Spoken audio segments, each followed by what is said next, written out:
Hello, everyone. I'm Dominique. And I'm Christina, and we are the Connected in Glass podcast.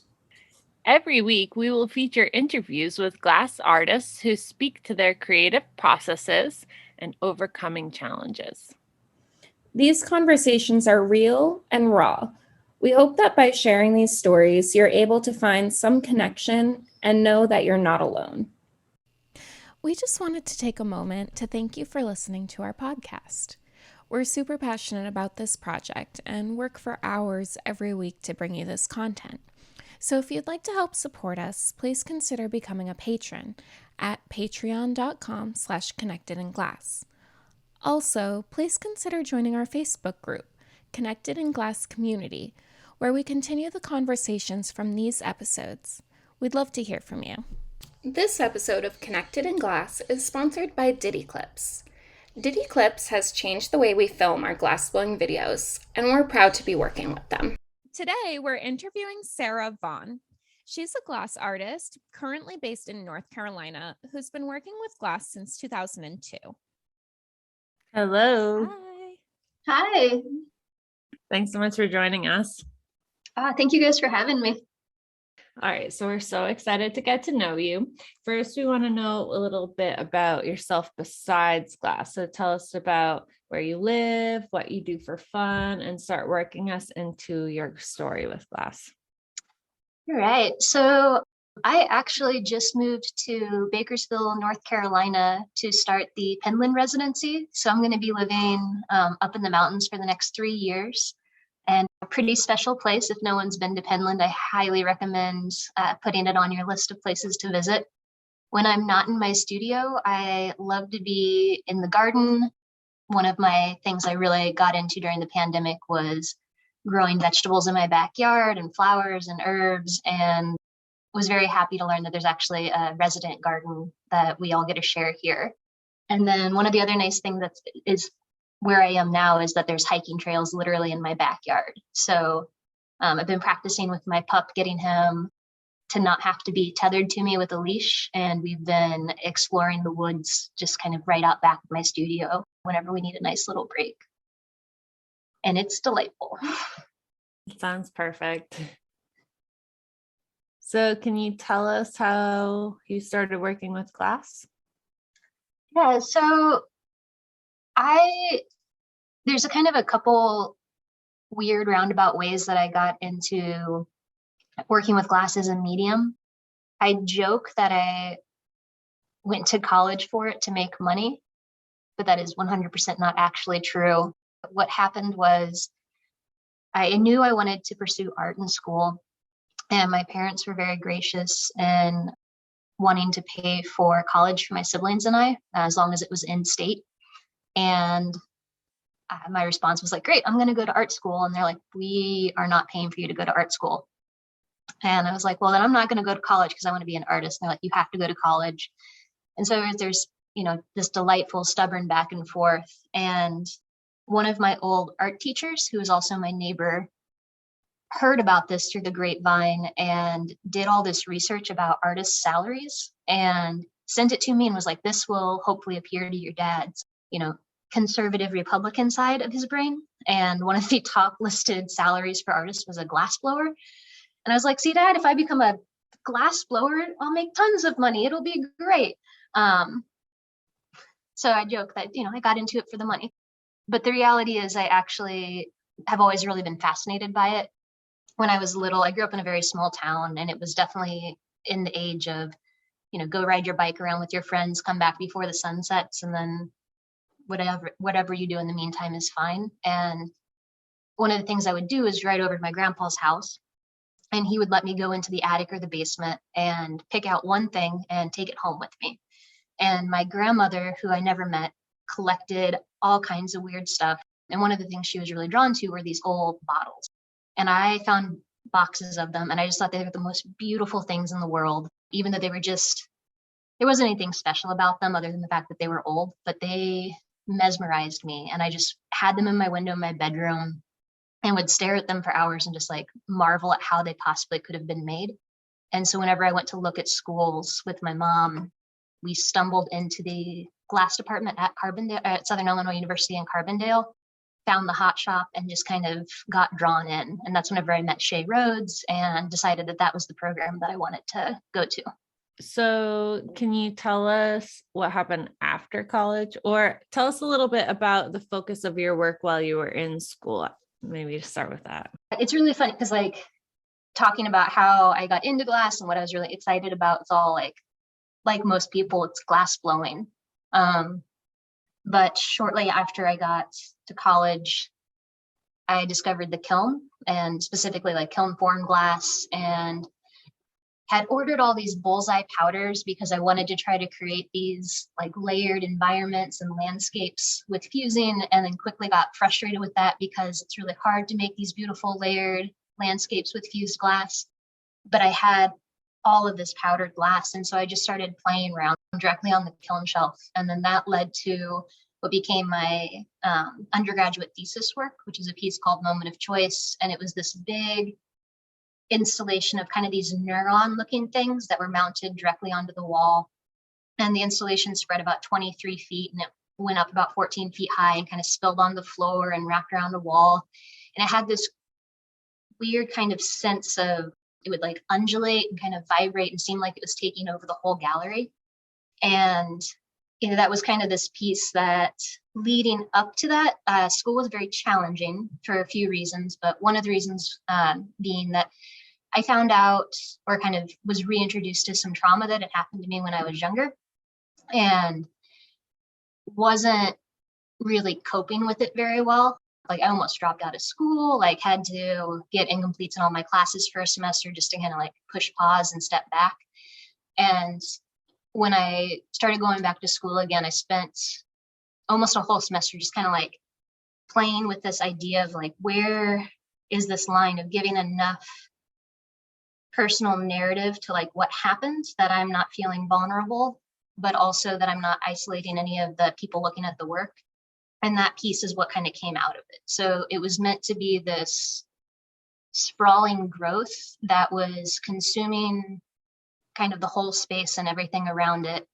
And I saw it as this kind of moment of pause, where instead of allowing it to kind of continue and just actually take over everything, I wanted it to start to shrink down. And so I just saw it as that moment of choice, is what it was called, as this chance to kind of bring it back in and take control of my life. And that's, it sounds kind of cheesy and a little cliche.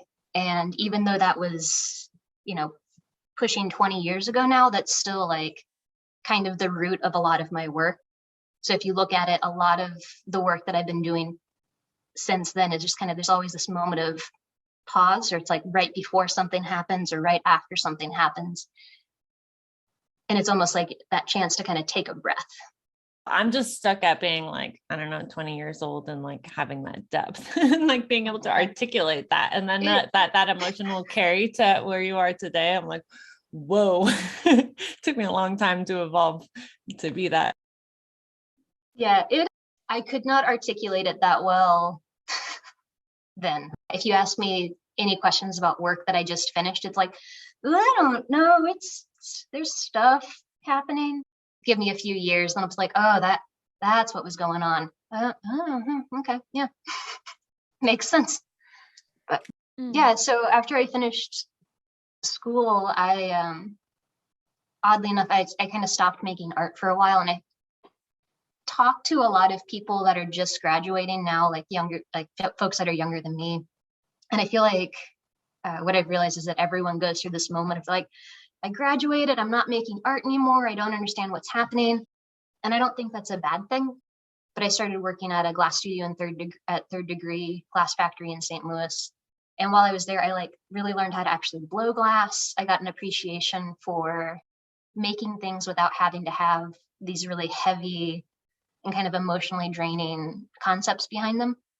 And I kind of started this practice of balancing just making stuff for fun and also making stuff to kind of generate an income, and then also making work for kind of satisfy that need to make something and express emotion and what's going on in my brain.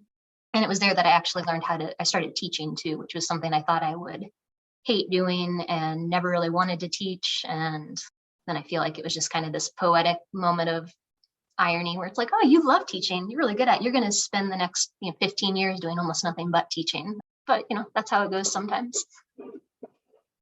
Can you tell us a little bit about the different mindsets it takes to approach a day if you're going to just be making glass to make an income, or making glass / teaching, or, like making a heavy piece of work that's depicting like your deepest emotions?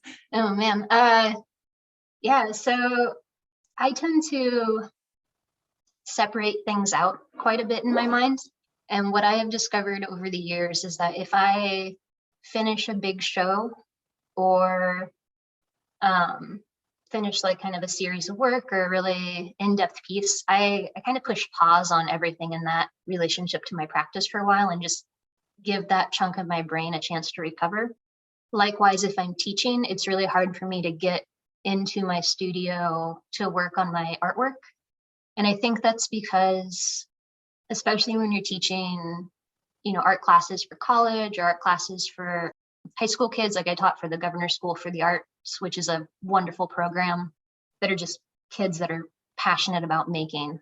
But it can be really draining because I feel like if you're an art teacher, you sort of become a therapist a little bit to some of these kids that are going through and trying to like figure out what's going on. And there's always things that are happening in their life. And I'm currently taking a break from teaching. And one of the reasons is I just kind of wanted to be selfish for a little while and not have to help other people draw the ideas out of themselves, and also just kind of focus on what was going on in my life and in my brain. And I think that happened to a lot of people in the pandemic, but I just kind of fall into myself. But back to your question, which was that idea of kind of separating, I will carve out chunks of time. So it's very rare that I'm working on my production and my art at the same time. I'll usually kind of reset my studio space and dive into something for a couple of weeks, just so that way I like to fall into a rhythm and get into a routine and then kind of move from there. And it also might just be that I get bored really easily. So it's a way to keep myself interested in what I'm making. Do you find that you're always just brimming with ideas on things to make, or do you ever feel stuck creatively? Oh my God. I feel like I'm always stuck, but I also always have a sketchbook on me. So when those moments come that I have all of these ideas or I have a lot of stuff that I'm trying to process, I'm a dedicated sketchbooker. I will write things, I will sketch things. And even if it just seems like a passing thought or something that just kind of like keeps popping up, it might be very simple. I always make a point to jot it down and date it. And then if I'm ever in a moment where I don't feel like I have any inspiration, or I'm kind of like gaslighting myself into like, you're not an artist. Like, what are you doing? You don't even have any ideas. I'll dig out these old sketchbooks and just kind of start flipping through them. And usually that will, if it doesn't start to kind of get that creative brain going again, I can find an idea that I didn't have time for before, and I'll kind of use that as a practice to get going and start making again. And what I find, especially with the figurative work, which is what I've been focusing on quite a bit for the last few years, that if I get my hands on my wax and I just start working on something, it's inevitable that suddenly there's another piece that hadn't even been in my head before that'll kind of pop up on the side of my bench. And then suddenly there's like a whole little, gathering of girls on my table. And then I'm like, okay, cool. I've got friends. I can hang out now. But it's just, people say that like getting started is the hardest part. And I definitely think that's true. Time can be our own worst enemy. And I'm very much guilty of that. Okay, so let's say you have a new idea. Your process is to write it down in your sketchbook, or maybe you write something down in your sketchbook and then you revisit it later in the future. After that, do you continue kind of sketching out how you think it's going to work, or can you visualize it in your head from there, or do you just take it right to glass and kind of work it through using glass as a material? It kind of depends. Sometimes, a lot with the figures, there ends up being like some sort of sketch. it's very, very, it's that level of sketch that people look at and they're like, oh, you went to art school, did you? Interesting. Are you sure? But it's enough to kind of, whatever it was that I saw in my head or whatever idea it was, it's enough to get it down that I don't forget it. So it's purely for me to be able to jog my own memory. With things like, a while back, I was making playing card houses. So I'd make these glass playing cards and then assemble them into houses. And with those, I didn't very often have a plan for what they were going to look like. I would just start kind of like pulling out the cards I wanted to use and then start making the components and building them together from there. I have noticed that with the figurative work, like sometimes these ideas, they won't just be in one sketchbook. They'll pop up again and again in different sketchbooks, and sometimes it evolves slightly, but I'm always kind of amused with how these ideas just won't leave my head sometimes, even if I don't remember them. But what I started realizing recently was that a lot of times how I sketch them is how I want them photographed, which seems like such an obvious thing, but it took me like going through to find some source imagery for somebody and be like, oh, that's exactly like how I staged that in this photograph. And so yes and no, I guess, would be the answer to that. And so combining two hard questions in one, I guess, do you ever have trouble like getting your work out there in regards to other people's judgments on it because it's so personal? And also, any thoughts on imposter syndrome? Yes, so many thoughts. Because my work is so narrative based, especially again, like that figurative based work, and I tend to use, not always, but there are at times like little accessories that are intentionally meant to kind of like trigger nostalgia in people. I get a lot of people that will share their personal stories with me and how that piece makes them feel, or what, they envision the history of that piece being, or what memory it brought up in their minds, which is really delightful. But what I've kind of accepted when making that sort of work is if you think of kind of like a bullseye, like my goal is to just get somebody to hit the general target, or even like the wall around the target, with what that base emotion is that I'm trying to get across. It's very rare that somebody looks at it and they can kind of go, this, and this is what you were trying to talk about, and this is probably what you were feeling or what you went through. It happens, but it's very uncommon. And I guess it never really bothered me, partially because a lot of the work I make, like the stories are very, my history is very specific to me. And even if somebody's had similar experiences, no one's going to have the exact same narrative. And so I've never had the expectation of people being able to look at what I make and get everything that's going on in my head. And I think I make that work to get it out of my head and kind of like process it. And if I have the opportunity to share what's going on and I feel like it's the right time, which is a combination of like both me feeling comfortable and kind of reading the room and the people that I'm talking to, then I'll happily share it. But I don't think necessarily the work loses anything if people aren't aware of everything that's happening in it. My goal is to get them to feel something, and a lot of times just get them to remember something too, and kind of draw it out from there. And then with imposter syndrome it sucks. And I feel like it's something that if you had asked me what it was called 5 years ago, I wouldn't have no idea it was called imposter syndrome. I always, in my head, I was like, oh, it's like being a little kid sitting at the big kid table or at the adult table and just not really feeling like I belong there. I get it all the time in my own head. It's a weird thing because even, like, not to sound like cocky or like I'm the best person in the world, but I'll think about like the things that I've accomplished or awards that I've won, or how many pieces I've sold, or like the fact that I live at Penland. And I'll still have these moments of like, but are you good? Like, are you sure? And sadly, I just kind of in my head, I chalk it up to just like, that's how most artists feel probably all the time. And you just have to trust that you're going to have some good friends that are going to be like, you're an idiot, you're fabulous, just come on, get over it, because that's just what it takes sometimes. And if not, you just cuddle with your dog for a while and everything's fun. So I wanted to switch just a little bit here.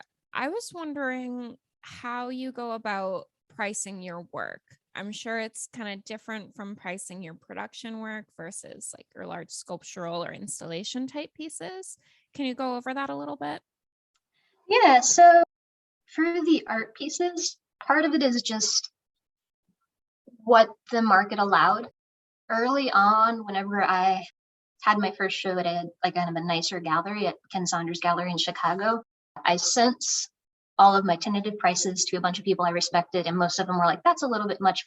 And so I was very kind of conservative, really thinking about not how long it took me, but just how much it cost me to make them, and trying to make sure that I wasn't losing money at the very least.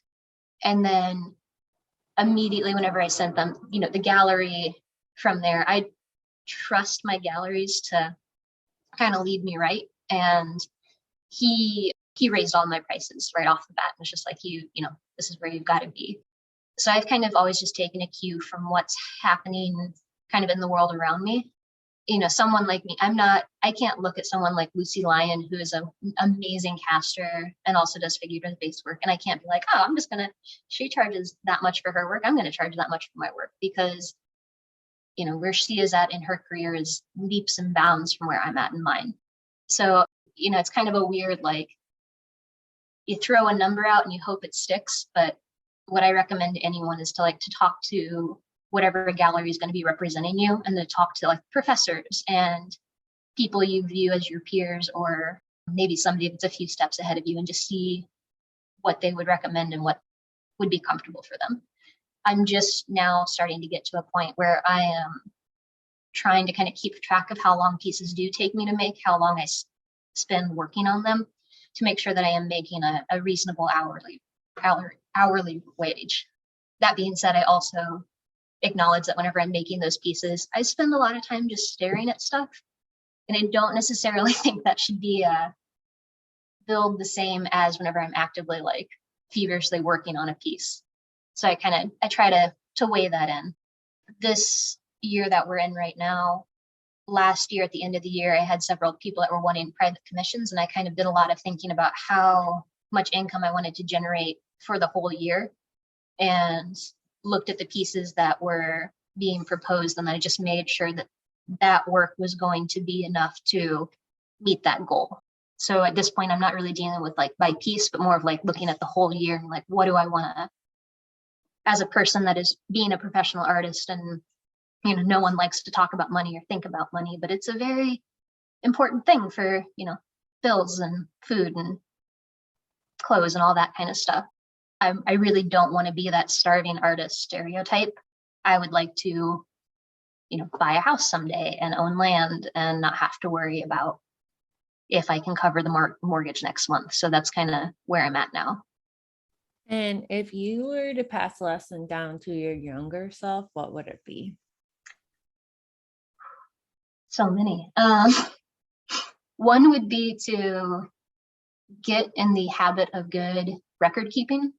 And part of that is because I am, getting ready to dive into tax season right now, and I did not have good bookkeeping habits, and almost made it a point to like not care about that stuff and just kind of trust like, my accountant will take care of it. And now I really wish that I had been very proactive in like being a good job at like keeping up my bookkeeping and tracking my miles and all of that stuff. So to anyone that's, starting out, it's really easy to start good habits. It's really hard to break bad ones. The other thing is just, I don't know if this is something I would tell my younger self, but just kind of like, I remind myself every now and then that even if you end up kind of like taking an opportunity and it doesn't pan out well, maybe it's not what you wanted, or it's not the right fit for some reason, it's still a good experience, because especially whenever you're young and learning kind of what you want to do and where your kind of place is in the greater art world, knowing kind of what aspects of the professional practice you don't like are just as valuable as figuring out what it is that you do like. Kind of realizing what it is that I liked about my practice and what it is that I didn't like, kind of led me to where I am now. So good. Mm-hmm. Sorry, taxes is not exciting, but it's so fucking important. It's so important. I was wondering if at this point, do you feel like you have met your own personal definition of success? Or if not, what would be your definition of success? That's hard. My definition of success is always, it's a moving target. And I would describe myself as a pretty ambitious person. And what I find has happened over the years is like, I'll set myself a goal, but by the time I get far enough along or develop the skills or I'm experienced enough to kind of meet that goal, by the time I'm actually there, that's no longer my goal. I've kind of looked past to the next spot on the horizon. I'm like, I want to be over there now. That looks nice. So it's, I guess I would say I'm successful in that when I started all this, I wanted to be a full-time artist, and I wanted to be a full-time artist making the objects that I really wanted to be making and not having to kind of chase down projects that are maybe fun but not exciting, or vice versa, or doing things just because, you're like, well, rent's important, so I guess I'm going to make 500 Christmas ornaments. And there's nothing wrong with making Christmas ornaments. I'll be making them again this year because it's fun for a little while. But there's something really special about this idea of like,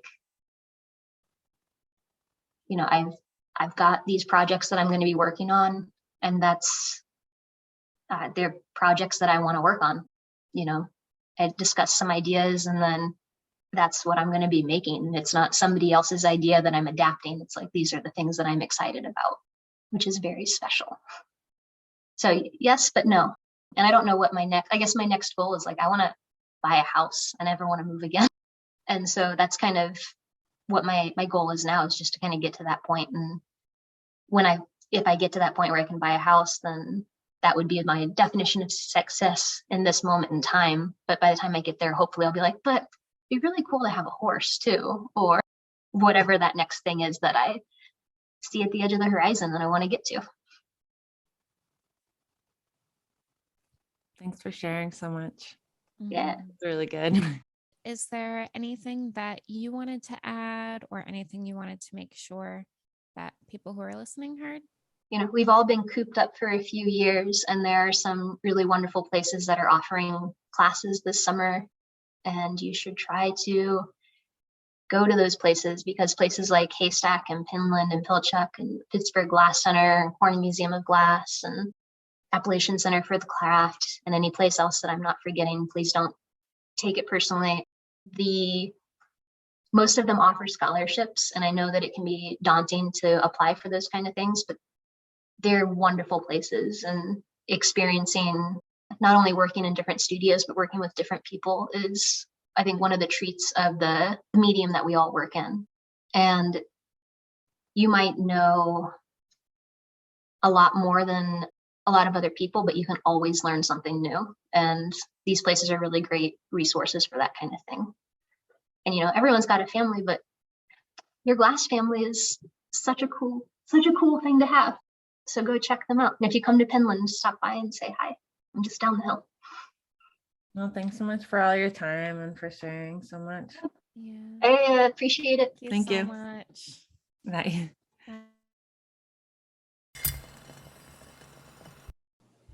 Thank you so much for listening to this week's episode of Connected in Glass. Make sure to follow us on Facebook and Instagram for more information on the artists we interview and for updates on the podcast.